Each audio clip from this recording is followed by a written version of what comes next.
Hello everyone, this is अभिषेक। आज है day 5। अभी तक हम लोगों ने 4 क्लासेस कर लिए। उसमें हम लोगों ने क्या क्या किया ना, उसका एक ओवरव्यू भी होगा और कुछ नए टेक्निक भी सीखेंगे।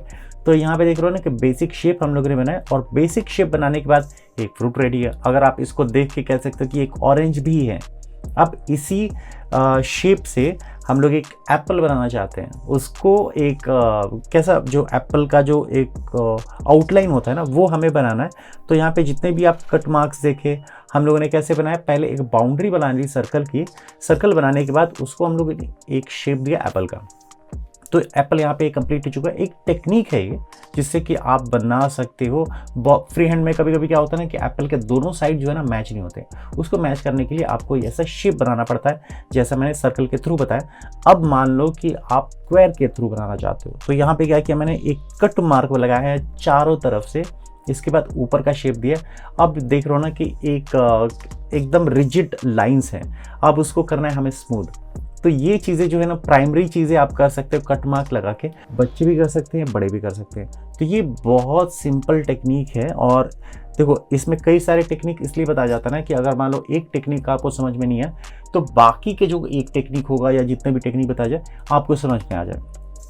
सबको समझने का और करने का क्राइटेरिया अलग अलग है। तो यहाँ पे एक सिंपल टेक्निक के थ्रू आपको बता दिए। और इसमें ना लाइन और जो कर्व लाइन है, ये दो चीज़ें जो है ना, यही सबसे इंपॉर्टेंट पार्ट है, जो कि मैंने आपको क्लास 1 में भी बताया था। तो यहाँ पे देख लो कि अब इस लाइन के थ्रू ही सब चीज़ें डिफाइन होती। जैसे ये देख लो, अभी तक हम लोगों ने स्क्वायर बनाया है, एक 2D कंटेंट बनाए थे। अगर मान लो आपको 3D बनाना होगा, 3 डायमेंशन के जिसको कहते हैं हम लोग, और लाइटिंग तो मैंने आपको बताई थी पिछली क्लास में। तो यहाँ पे कुछ जैसे 3D ऑब्जेक्ट बनाना हो तो कैसे बनाना होगा, कुछ इस तरह का बना सकते हो। अब मान लो कि आपने ये बना लिया, स्क्वायर बना लिया, 3D में बना लिया। आप इस पे ही डेवलप करके आप एप्पल भी बना सकते हो, जो कि एकदम बिल्कुल 3D दिखेगा। कहाँ पे लाइट रखना है, कहाँ पे डार्क रखना है, वो सब यहाँ पे डिफाइन है। इसका शेप कैसे, और बाद की क्लासेस में हम लोग जानेंगे कि किस तरीके से आखिर हम लोग शेडो का कैसे देते हैं। आखिर लाइट कहाँ से आ रही है, तो शेडो तो अपोजिट, ऑब्वियसली अपोजिट साइड में ही आती है, लेकिन वो कितनी दूर तक जाएगी, कितना नज़दीक होगा, छोटा बड़ा, ये सब डिफाइन होता है। सबके टेक्निक होते हैं। तो यहाँ पे हम अपने मन से नहीं कर सकते, उसके लिए भी एक पूरा टेक्निक है, वो आपको पता चलेगा। और यहाँ पे देख रहे हो ना कि एकदम फिल लाइट है तो एकदम डार्क है, उसके बगल में जहाँ पे लाइट हिट करती है तो फिर ब्राइट है। तो ये सब चीज़ें हम लोग देते हैं अपनी ड्राइंग में। अब देखो, एक हम लोग क्रिएट करने वाले हैं सीनरी, और सीनरी क्रिएट करने के लिए आपको लाइन और जितने भी कर्व लाइन है उसकी हेल्प लेनी पड़ती है। तो एक नॉर्मल सा सीनरी हम लोगों ने यहाँ पे डेवलप किया है, जो आप देख रहे हो यहाँ पे। और इसमें क्या है ना कि जनरली बच्चे या फिर बड़े जो है ना, एकदम ड्राइंग स्टार्ट करते हैं तो कुछ इस तरीके से करते हैं। जैसे आप देख रहे हो कि पीछे के जो माउंटेन्स है ना, एकदम ट्रायंगल शेप में, एकदम पॉइंटेड जो होता है ना, वो कुछ ऐसा है। लेकिन ऐसा नहीं करना है। अभी देखो, सबसे पहले तो हमें जानना है ना कि कौन से पार्ट में क्या डिवाइड करना है। तो हम लोगों ने एक सेंटर लाइन बनाया जिसको हम लोग कहते हैं वैनिशिंग पॉइंट, और इसके ऊपर जो है माउंटेन बनाया, और माउंटेन को भी डिफाइन किया है इसमें, इसका शेप भी डिफाइन किया है। कौन से एरिया में ज़्यादा शेडो होगा, लाइट कहाँ से आ रही है, तो देख रहे हो ना उस पार्ट में जो भी लेफ्ट साइड से आ रही है ना, वो लाइट हिट कर रही है, और आपको राइट साइड से शेडो क्रिएट होगा। तो ये हम लोगों ने डिफाइन कर लिया है। अब देखो, दोनों में ना आपको डिफरेंस पता चलेगा, कौन सा एकदम बेसिक है और कौन सा ना एक लगता है कि हाँ एक आर्टिस्ट ने ड्रॉ किया। तो दोनों का कंपेयर आप कर सकते हो सिर्फ और सिर्फ माउंटेन से, जो कि हम लोगों ने पहला जो ऊपर वाला जो है माउंटेन बनाया था, एकदम ट्रायंगल शेप दिया था।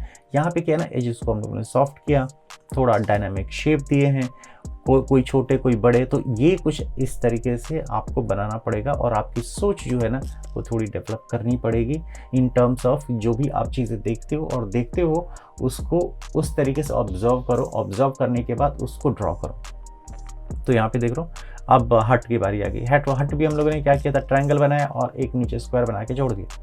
लेकिन यहाँ पे क्या करना है, यहाँ पे हम लोगों ने ट्रायंगल भी बनाया है, लाइन भी बनाए हैं, रेक्टेंगल भी बनाया है, डोर भी बनाया है। तो ये सब डिटेल जो है ना, ये डिटेल्स हमें आना चाहिए। और आगे के ट्यूटोरियल में जब आप पर्सपेक्टिव जानोगे तो पर्सपेक्टिव के थ्रू भी हम लोग ड्रॉ करेंगे। तो यहाँ पे देख रहे हो ना कि हर एक डिटेल जो है ना आप कर सकते हो। और ये करने के बाद आप और भी बहुत सारी चीज़ें हैं, जैसे कि सीनरी में क्या होगी, वेल होगा, फिर आप उसमें रोड बना सकते हो, उसमें आप ट्री बना सकते हो, इसमें आप जितने भी डिटेल, इसके लिए ना क्या करना पड़ेगा, कई सारे इमेजेस आपको देखने पड़ेंगे। जितना आप देखोगे, जितना ऑब्जर्व करोगे, तो आपको आइडिया लगेगा कि हमें क्या क्या चीज़ें ड्रॉ करनी है। कभी कभी क्या होता है, आपके स्कूल में, कॉलेज में या ऑफिस में ही कंपटीशन होता है, तो आपको ना कुछ पॉइंट्स दिए जाते हैं। पॉइंट्स मतलब कि आपको एक कॉन्सेप्ट दिया जाएगा, उस कॉन्सेप्ट के थ्रू आपको बिना देखे बनाना है। तो आपको क्या करना पड़ेगा, मेमोरी से बनानी पड़ेगी। तो मेमोरी में चीज़ें तभी होती हैं जब बहुत सारी चीज़ें आप देखते हो। तो ये जो है, ये छोटे जितने भी डिटेल्स है ना, वो डिटेल आप कर लो। और सबके पीछे, सब ड्राइंग के पीछे एक रीज़न होता है। जैसे आप यूट्यूब पे कई सारे वीडियोस देखते हो, तो कभी कभी क्या होता है ना कि म्यूज़िक होता है सिर्फ, उसमें आर्टिस्ट की आवाज़ नहीं होती है, क्रिएटर की आवाज़ नहीं होती। तो इसमें क्या होता है, होता ये है ना कि क्रिएटर की क्या सोच है, उन्होंने क्या सोच के बनाया है, वो सारी चीज़ें ना आपको जाननी चाहिए। तो ये चीज़ें मैंने सोचा है ना कि ये पॉइंट जो है ना वो मैं कवर करूँगा। तो अभी जितने भी चीज़ें आप देख रहे हो ना, वो क्यों ड्रॉ किया है, कैसे ड्रॉ किया, वो सब आपको पता चलेगा कि यहाँ पे शेडो क्यों डाला है। तो अब देखो, अब एक तरीके से देखा जाए ना, तो सन के हिसाब से ना अभी ये रॉन्ग था, तो मैंने इस सन को वापस यहाँ पे ड्रॉ किया। सन क्यों ड्रॉ किया, क्योंकि लाइट कहाँ से आ रही है, लेफ़्ट साइड से आ रही है। तो लेफ़्ट साइड से हमारा की जो सोर्स है वो तो सन है, सन को हमें कुछ लेफ़्ट साइड से ही ड्रॉ करना है। तो ये जो है आपको सब मैंने आपको बताना है कि सब कुछ डिपेंड करता है की लाइट हमारा कि शेडो किधर जाएगा। तो यहाँ पे आ जाते हैं अभी नेक्स्ट, क्योंकि यहाँ पे ना आज थोड़ा सा क्लास जो होगा ना उसमें हम आपको हर तरीके के बताएंगे। जैसे देखो अभी अलाइनमेंट क्यों ज़रूरी है। कोई भी एक ऑब्जेक्ट बनाने जाते हो, जैसे आप ये देख रहे हो, ये पॉट है, अगर है, इसको अगर आपको ड्रॉ करना है, जो फ्लावर वास भी कह सकते हो, अगर हम डायरेक्ट ड्रॉ करने जाए ना, तो दोनों तरफ का सिमेट्री क्या होता है ना कि लेफ्ट साइड और राइट साइड दोनों बराबर नहीं होंगे।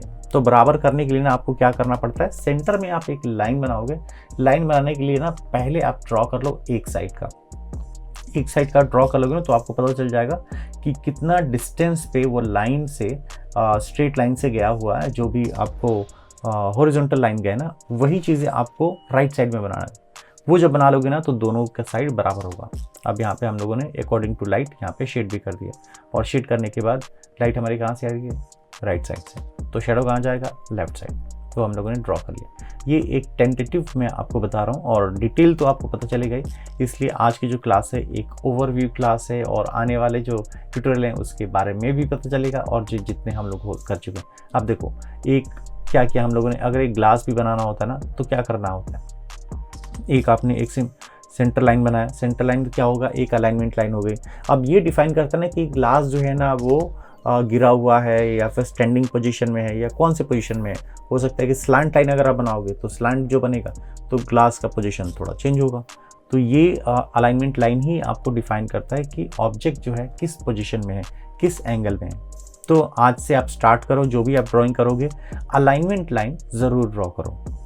अब देखो, अब इसके हिसाब से अलाइनमेंट क्यों जरूरी है। अगर मैं फ्लावर को ड्रॉ करने जाऊँ कुछ इस तरीके से, तो अनबैलेंस होगा, उसके सारे पेटल्स है ना वो बराबर नहीं होंगे। तो अभी हम लोगों ने क्या किया, एक सर्कल बनाया। सर्कल बनाने के बाद उसमें 4 लाइन बना ले इंटरनल। इससे क्या होगा कि आपके जितने भी पेटल्स होंगे ना वो बराबर होंगे। तो यहाँ पे जितने भी आपको पेटल्स मिले ना एकदम बराबर मिल गए। तो कुछ इस तरीके से ये जो टेक्निक्स है ना बहुत इंपॉर्टेंट है। जैसे यहाँ पे देखो, अगर लीफ हमें ड्रॉ करना हो तो सेंटर में हम लोगों ने एक लाइन बनाया। लाइन बनाने के बाद एक शेप दे दिया इसको, ये लीफ बन गया। तो ये अलाइनमेंट लाइंस भी ना बहुत इंपॉर्टेंट है। और यहाँ पे देख रहे हो कि कुछ इस तरीके से आप जो भी आप एनिमल ड्राइंग भी करते हैं, बर्ड ड्राइंग भी करते हैं, या जो भी करते हैं ना, कुछ आप शेप बना के कर सकते हो।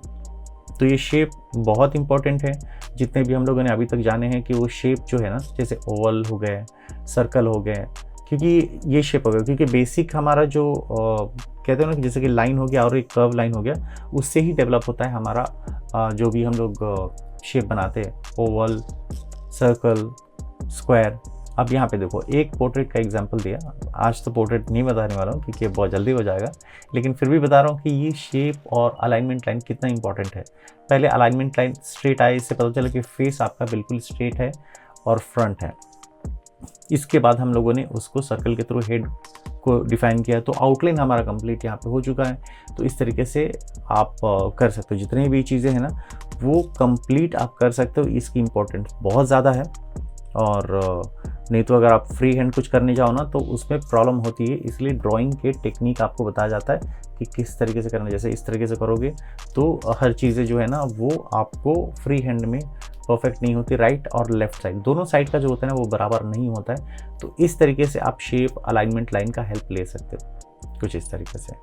तो ये जो हमारा ट्यूटोरियल है ना वो स्लो वर्जन नहीं है, एक फास्ट वर्जन है। अगर आपको स्लो वर्जन चाहिए कंप्लीट वीडियो तो आप हमें ज्वाइन भी कर सकते हो। इसके अलावा कोर्सेज भी हैं, तो कोर्सेज भी आप ज्वाइन कर सकते हो जिसके बारे में आपको हर एक डिटेल जो है ना वो पता चलेगा। और अनकट वीडियो मिलेगी जिसमें बहुत सारी चीज़ें आपको कट हो जाती है, वो सारी चीज़ें आपको मिलेंगी।